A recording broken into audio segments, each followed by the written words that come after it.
Uy, hello. Kumusta? Napatawag ka bigla ah. Miss mo na ako no. Tagal ko rin kasing nanahimik. Di nagparamdam no.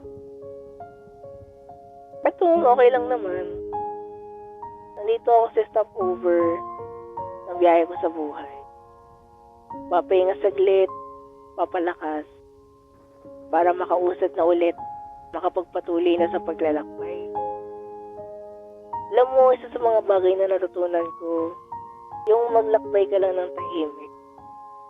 Yung di tulad ng dati na nasabi mo talaga sa mundo, saan ka, anong ginagawa mo, anong pinagkakaabalahan mo. Siguro sa pagkakataon lang na ito hindi na tayo kasing ingay noon. Na talagang sinasabi natin, nandito tayo, ito yung ginagawa natin sa kasalukuyan, ito yung pinagkakaabalahan natin. Mas masarap palang bumiyahe ng tahimik papunta sa destinasyon na inaasam natin. Kaya, ikaw, saan ka na ba? Gusto mo, hintayin kita sa susunod na stopover para sabay na tayo maglakbay.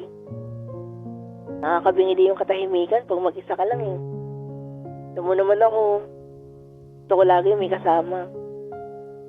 Pero ikaw bahala, kung gusto mong sumabay, kung gusto mong sumama, kung gusto mong makasama ako patungo sa destinasyon din na gusto mong tahakin.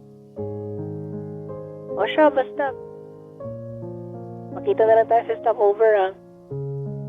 Sabay tayo magpahinga saglit, sabay tayong malakas, sabay tayong umusad patungo sa mga destinasyon natin sa buhay.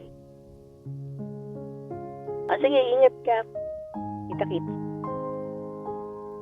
Bye-bye. Love you. Ingat ka.